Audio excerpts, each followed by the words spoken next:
ಪ್ರೀತಿಯ ದೇವ ಜನರೇ, பிரியமான தேவனுடைய பிள்ளைகளே, ಈ ಒಂದು ದಿನದಲ್ಲಿ இந்த நாளிலும் ಈ ವಿಡಿಯೋ ಮೂಲಕ மூலமாக ಸಂಧಿಸಲು உங்களை சந்திப்பது ನನಗೆ ಬಹಳ எனக்கு ಸಂತೋಷ. மிகுந்த சந்தோஷமா இருக்கு. ಕಳೆದ ದಿನಗಳಲ್ಲಿ கடந்த நாட்களிலே ನಾವು ನೋಡಿದ ಪ್ರಕಾರ நாம் பார்த்த பிரகாரமாக ದೇವರು தேவன் ಅಬ್ರಾಮನಿಗೆ ஆபிரகாமுக்கு ಇಟ್ಟಿದಂತ வைத்திருந்த ಉದ್ದೇಶವನ್ನ, நோக்கத்தையும் ವಾಗ್ದಾನವನ್ನ வாக்குதத்தையும் ಆತನು அவர் ಪ್ರಕಟಪಡಿಸಿದನು. வெளிப்படுத்தினார். ಅದರ ಮುಂದೆ ಭಾಗವನ್ನ ನಾವು ಇವತ್ತು ಧ್ಯಾನ ಮಾಡ್ಲಿಕ್ಕಿದ್ದೇವೆ. அதன் முன்பகுதியை நாம் பார்க்க போகிறோம். ಅನೇಕ ತೀರ್ಮಾನಗಳನ್ನ நிறைய தீர்மானங்களை ಮಾಡಿ ನಾವು ದೇವರಿಗೆ ಅದನ್ನ ಮಾಡುತ್ತೇನೆ ಇದನ್ನ ಮಾಡುತ್ತೇನೆ ಎಂಬುದು ಅನೇಕ ತೀರ್ಮಾನಗಳನ್ನ ನಾವು ತೆಗೆದುಕೊಳ್ಳುತ್ತೇವೆ. தேவனுக்கென்று நாம் அதை செய்கிறோம் இதை செய்கிறோம் என்று நிறைய தீர்மானங்களை நம்ம ಆದ್ರೆ ಅದು எடுக்கிறோம். ಮಾಡದೇ ಇರುವಂತ ಪಕ್ಷದಲ್ಲಿ அதை செய்யக்கூடாமற் போன சமயங்களிலே ನಾವು ಒಂದು ತಪ್ಪಿತಸ್ಥ ಮನೋಭಾವಕ್ಕೆ ನಾವು ಹೋಗಿ ಬಿಡುತ್ತೇವೆ. ஒரு குற்ற மனசாட்சிக்குள்ளானவர்களா இருக்கிறோம். ಒಂದು ಗಿಲ್ಟ್ ಒಂದು ಮನೋಭಾವಕ್ಕೆ ನಾವು ಹೋಗಿ ಬಿಡುತ್ತೇವೆ. ஒரு கில்ட்டியಲ್ಲೇ இருக்கிறவர்களா இருக்கிறோம். ಅಯ್ಯೋ, ದೇವ್ರು ನನ್ನ ಬಗ್ಗೆ ಏನ್ ತಿಳ್ಕೊಳ್ತಾರೋ, ஐயோ, ஆண்டவர் என்னை குறித்து என்ன நினைத்திருப்பாரோ, ಇದೆಲ್ಲ ದೇವ್ರಿಗೆ ನಾನು ಅರಿಕೆ ಮಾಡ್ಕೊಂಡೆ, இதெல்லாம் தேவனிடத்தில் நான் அறிக்கை செய்து ಇದೆಲ್ಲ ಮಾಡ್ತಾನೆ ಎಂಬುದಾಗಿ ಹೇಳ್ದೆ, இதெல்லாம் செய்கிறேன் என்று சொன்னேன், ಇದೆಲ್ಲ ಮಾಡ್ಲಿಕ್ಕೆ ಆಗ್ಲಿಲ್ವಲ್ಲ இதெல்லாம் என்னால் செய்யக்கூடாமற் போயிற்று ಎಂಬುದಾಗಿ ನಾವು ತಪ್ಪಿತಸ್ಥ ಮನೋಭಾವಕ್ಕೆ ಹೋಗಿ ಬಿಡುತ್ತೇವೆ. என்று குறித்து நாம் குற்ற மனசாட்சிக்குள்ளாகிறவர்களா இருக்கிறோம். ಇವತ್ತು இன்று ನಾವು ಅಬ್ರಾಮನ ಜೀವಿತದಲ್ಲಿ ஆபிரகாமுடைய ನಾವು வாழ்க்கையில ಧ್ಯಾನ ಮಾಡ್ಲಿಕ್ಕಿರುವಂತ ಕಾರ್ಯ ಏನಂದ್ರೆ, நாம் தியானிக்க போகின்ற காரியம் என்னவென்றால், ದೇವರು தேவன் ಅಬ್ರಾಮನೊಟ್ಟಿಗೆ ஆபிரகாமுடனே ಒಡಂಬಡಿಕೆಯನ್ನು ಮಾಡಿಕೊಳ್ಳುವಾಗ உடன்படிக்கை செய்யும் பொழுது ಯಾವುದೇ ಒಂದು ಆ ಒಂದು ಅಬ್ರಹಾಮನ ಒಂದು ಇನ್ವಾಲ್ವ್ಮೆಂಟ್ ಇಲ್ದೇನೆ ஆபிரகாமுடைய செயல் மூலமா இல்லாமல் ತಾನೇ ಅವನೊಟ್ಟಿಗೆ ಒಂದು ಒಡಂಬಡಿಕೆಯನ್ನ ಮಾಡಿಕೊಳ್ಳುತ್ತಾರೆ. அவர் தாமே அவனுடனே உடன்படிக்கை செய்கிறவர்களா ಈ இருக்கிறார். ಒಂದು ಆ ಪ್ರಾಣಿಗಳನ್ನೆಲ್ಲ ದೇವರು ಅಲ್ಲಿ ಬಲಿ ಕೊಡುವುದಕ್ಕೆ ಹೇಳಿದಾಗ, இந்த விலங்குகளை எல்லாம் ஆண்டவர் அவனுக்கு பலி செலுத்தும்படி சொன்னார். ಅದಾದ ಮೇಲೆ அதான பிறகு ಅವನನ್ನ ಗಾಢ ನಿದ್ರೆಯನ್ನ ಬರಮಾಡಿ அவனுக்கு ஒரு ஆயந்த நித்திரை வர பண்ணி ತಾನೇ ಅವನೊಟ್ಟಿಗೆ ಒಂದು ಒಡಂಬಡಿಕೆಯನ್ನ ಮಾಡಿಕೊಳ್ಳುತ್ತಾರೆ. அவரே உடன்படிக்கை பண்ணுகிறவரா இருக்கிறார். ಅಲ್ಲಿ ಅಬ್ರಾಮನು ಒಂದು ಒಡಂಬಡಿಕೆಯನ್ನ ಮಾಡಿಕೊಳ್ಳುವಾಗ, அங்கு ஆபிரகாம் ஒரு உடன்படிக்கை பண்ணும் பொழுது ಒಂದು ಒಡಂಬಡಿಕೆಯನ್ನ ಮಾಡಿಕೊಳ್ಳುವಾಗ ஒரு உடன்படிக்கை செய்யும் பொழுது ಇಬ್ಬರೊಟ್ಟಿಗೆ ನಾವು ಒಂದು ಒಡಂಬಡಿಕೆಯನ್ನ ಮಾಡಿಕೊಳ್ಳುವಂತವರಾಗಿರ್ತೇವೆ. உடன்படிக்கை என்றால் இருவர் சேர்ந்து பண்ணுகிறது உடன்படிக்கையா இருக்கிறது. ಆದ್ರೆ ಇಲ್ಲಿ ஆனால் இங்கு ದೇವರು தேவன் ಅಬ್ರಹಾಮನಿಂದ ಯಾವುದೇ ಒಂದು ಒಡಂಬಡಿಕೆಯನ್ನ ಎದುರು ನೋಡದೆ, ஆபிரகாம் மூலமாக எந்த ஒரு உடன்படிக்கை எதிர்பாராமல் ಆದ್ರೆ ತಾನೇ ಒಂದು ಒಡಂಬಡಿಕೆಯನ್ನ ಅಬ್ರಹಾಮನೊಟ್ಟಿಗೆ ಮಾಡಿಕೊಳ್ಳುತ್ತಾರೆ. அவரே அதன் உடன்படிக்கை செய்து முடிக்கிறவரா இருக்கிறார்.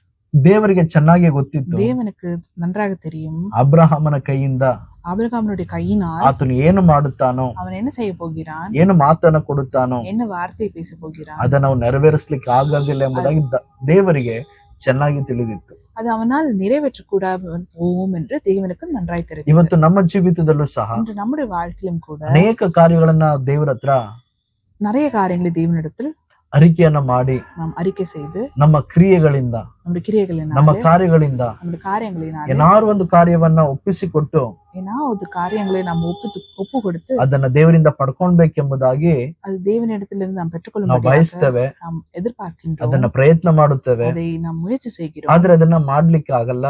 ஆனால் அதை செய்யக்கூடாமல் போகுது. ಅದೇ ತರನೇ ದೇವರಿಂದನೂ ಆ ಕಾರ್ಯನ ಪಡೆದುಕೊಳ್ಳದೇ ಇರುವಂತ ಒಂದು ಮನಸ್ಥಿತಿಗೆ ನಾವು ಬಂದು ಬಿಡುತ್ತೇವೆ. அதனால் தேவனிடத்திலும் நாம் அதை பெற்றுக்கொள்ளாமல் போகிறோம் என்ற மன ரீதியில் நாம் வந்து இருக்கிறோம். ಆದ್ರೆ ಇಲ್ಲಿ ಅಬ್ರಾಹ್ಮನ ಜೀವಿತದಲ್ಲಿ ನೋಡುವಾಗ நீங்க அபிரகாமுடைய வாழ்க்கை நீங்க பார்க்கும் பொழுது ಅಬ್ರಾಹ್ಮನು ಈ ರೀತಿಯಾಗೆಲ್ಲ ಮಾಡ್ಲಿಕ್ಕೆ ಆಗಲ್ಲ ಎಂಬುದಾಗಿ ದೇವರು ಮುಂಚಿತವಾಗಿ ತಿಳಿದು ஆபிரகாம் கையினால் இதெல்லாம் செய்யக்கூடாமல் போகும் என்று தேவன் அறிந்தவராய் இருந்தார். ದೇವರು ಅಬ್ರಾಹ್ಮನನ್ನ ಗಾಢ ನಿದ್ರೆಯನ್ನ ಬರಮಾಡಿ அதனால் தேவன் ஆபிரகாமுக்கு ஒரு அயர்ந்த நித்திரை வர பண்ணி ತಾನೇ ಒಂದು ಒಡಂಬಡಿಕೆಯನ್ನ ಅವನೊಟ್ಟಿಗೆ ಮಾಡಿಕೊಳ್ಳುತ್ತಾರೆ. அவர் தாமே ஒரு உடன்படிக்கையை அவனோடு செய்கிறவரா இருக்கிறார்.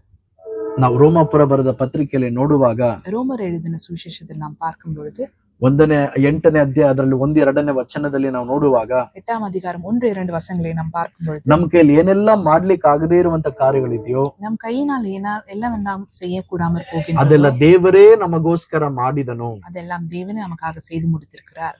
ಇವತ್ತು ದೇವರು ನಮಗೋಸ್ಕರ இன்று தேவன் நமக்காக ಎಲ್ಲವನ್ನ எல்லாவற்றையும் ಶಿಲುಬೆಯಲ್ಲಿ சிலுவையிலே ಆತನು ಮಾಡಿ ಮುಗಿಸಿದ್ದಾನೆ. அவர் செய்து முடித்திருக்கிறார். ನಾವೇನೋ ಮಾಡೋದ್ರಿಂದ ಆತನು ನಮಗೋಸ್ಕರ ಅದನ್ನ ಮಾಡಿಲ್ಲ, நம்முடைய கிரியைகள்னால ஆண்டவர் நமக்கு செய்கிறவரா இல்ல, ಆದ್ರೆ ಆತನು ನಮಗೋಸ್ಕರ ಎಲ್ಲವನ್ನ ಮಾಡಿದ್ದಾನೆ. அவர் தாமே நமக்காக எல்லாவற்றையும் செய்து முடித்திருக்கிறார். ಇಲ್ಲಿ ಅಬ್ರಾಹ್ಮನ ಜೀವಿತದಲ್ಲಿ ನೋಡುವಾಗ இங்க ஆபிரகாமுடைய வாழ்க்கை நாம் பார்க்கும் பொழுது ದೇವರ ಅಬ್ರಾಹ್ಮನೊಟ್ಟಿಗೆ ಒಂದು ಒಡಂಬಡಿಕೆಯನ್ನ ಮಾಡಿಕೊಂಡು தேவன் ஆபிரகாமுடனே ஒரு உடன்படிக்கை செய்து ಅವನೊಟ್ಟಿಗೆ ಒಂದು ವಾಗ್ದಾನವನ್ನ ಮಾಡುತ್ತಾರೆ. அவனுடனே ஒரு வாக்குத்தத்தத்தை செய்கிறவரா ಆ ಒಂದು ವಾಕ್ಯವನ್ನ ನಾವು ನೋಡೋಣ. அந்த வார்த்தையை நாம் பார்க்கலாம். ಯೆಹೋವನು ಅಬ್ರಾಹ್ಮನ ಸಂಗಡ ಒಡಂಬಡಿಕೆಯನ್ನ ಮಾಡಿಕೊಂಡು ಐಗುಪ್ತ ದೇಶದ ನದಿಯಿಂದ ಎಫ್ರಟಿಸ್ ಮಹಾನದಿಯವರೆಗೂ ಈ ದೇಶವನ್ನೆಲ್ಲ ನಿನ್ನ ಸಂತತಿಯವರಿಗೆ ಕೊಟ್ಟಿದ್ದೇನೆ ಅಂದನು. அந்நாளில் கர்த்தர் ஆபிரகாமுடைய உடன்படிக்கை பண்ணி எகிப்து நதி துவங்கி ஐபிராத் நதி என்னும் பெரிய நதி மட்டும் அல்லது எல்லா தேசத்தையும் உன் சந்ததிக்கு கொடுத்தேன் என்றார். ಅಲ್ಲಿ ಅಬ್ರಹಾಮನು ದೇವರೊಟ್ಟಿಗೆ ಒಡಂಬಡಿಕೆಯನ್ನು ಮಾಡ್ತಿಲ್ಲ, அங்கு ஆபிரகாம் தேவனுடன் உடன்படிக்கை பண்ணவில்லை, ಇಲ್ಲಿ ದೇವರು ಅಬ್ರಹಾಮನೊಟ್ಟಿಗೆ ಒಡಂಬಡಿಕೆಯನ್ನ ಮಾಡುತ್ತಿದ್ದಾರೆ. தேவனே ஆபிரகாமுடன் உடன்படிக்கை பண்ணுகிறார். ಅಲ್ಲಿ ಹೇಳುತ್ತಿರುವುದು ಏನಂತ ಹೇಳಿದ್ರೆ, சொல்லுகிறது என்னவென்றால் ನಿನಗೂ ನಿನ್ನ ಸಂತತಿಯವರಿಗೂ உனக்கும் உன்னுடைய சந்ததிக்கும்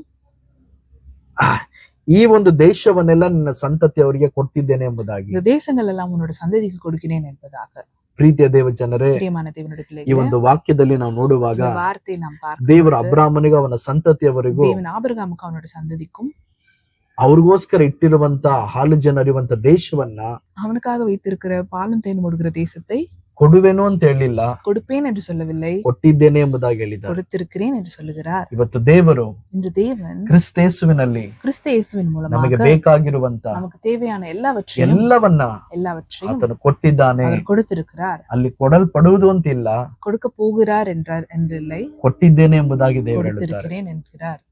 ಆದ್ರಿಂದ அதனால் ಈ ಒಂದು ಸತ್ಯದ ಮೂಲಕ ಇವತ್ತು இந்த சத்தியத்தின் மூலமாக இன்று ತಿಳಿದುಕೊಳ್ಳುವಂತ ಕಾರ್ಯ ಏನಂದ್ರೆ, நாம் தெரிந்து கொள்ளுகிற காரியம் ನಾವು என்னவென்றால் ಧರ್ಮಶಾಸ್ತ್ರವನ್ನು ನೆರವೇರಿಸಲಿಕ್ಕೆ ಆಗದೇ ಇರುವಂತ ಕಾರ್ಯಗಳನ್ನೆಲ್ಲ நாம் நியாயப்பிரமாணத்தினால் செய்து முடிக்க கூடாத காரியங்களை எல்லாம் ದೇವರೇ தேவனே ಆ ನ್ಯಾಯ ಪ್ರಮಾಣಗಳನ್ನೆಲ್ಲ ನೆರವೇರಿಸಿ அந்த நியாயப்பிரமாணத்தை நிறைவேற்றி ಆ ಶಾಪದಿಂದ ನಮ್ಮನ್ನ ಬಿಡಿಸಿ அந்த சாபத்திலிருந்து நம்மளை விடுதலை ಅಬ್ರಹಾಮನಿಗೆ ಉಂಟಾದಂತ ஆபிரகாமுக்கு உண்டான ಆಶೀರ್ವಾದವನ್ನ எல்லா ஆசீர்வாதங்களை ಕ್ರಿಸ್ತೇಸುವಿನ ಮೂಲಕ கிறிஸ்து இயேசுவின் மூலமாக ನಮಗೆ ದೇವರು ಅನುಗ್ರಹಿಸಿದ್ದಾರೆ, நமக்கு தேவன் கொடுத்திருக்கிறார், ನಿಮಗೆ ಅನುಗ್ರಹಿಸಿದ್ದಾರೆ. உங்களுக்கு கொடுத்திருக்கிறார்.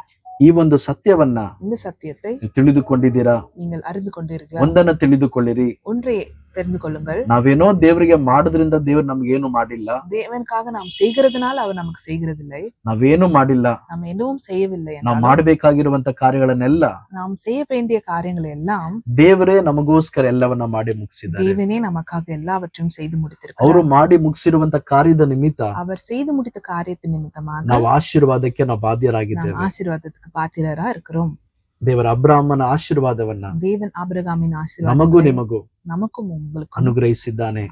கொடுத்திருக்கிறார். ಆಶೀರ್ವಾದಕ್ಕೆ அந்த ನಾವು ஆசீர்வாதத்துக்கு ಬಾಧ್ಯರಾಗಿದ್ದೇವೆ. நாம் பாத்திரவான்களா இருக்கோம். ಆಶೀರ್ವಾದವನ್ನ இந்த ஆசீர்வாதத்தை ನಾವು ಅನುಭವಿಸೋಣ. நாம் அனுபவிக்கிறோம். ದೇವರ ಒಂದು ವಾಕ್ಯದ ಮೂಲಕ தேவன் இந்த வார்த்தையின் மூலமாக ನಿಮ್ಮನ್ನು ಆಶೀರ್ವದಿಸಲಿ. உங்களை ஆசீர்வதிப்பாராக. ಆಮೆನ್. ஆமென்.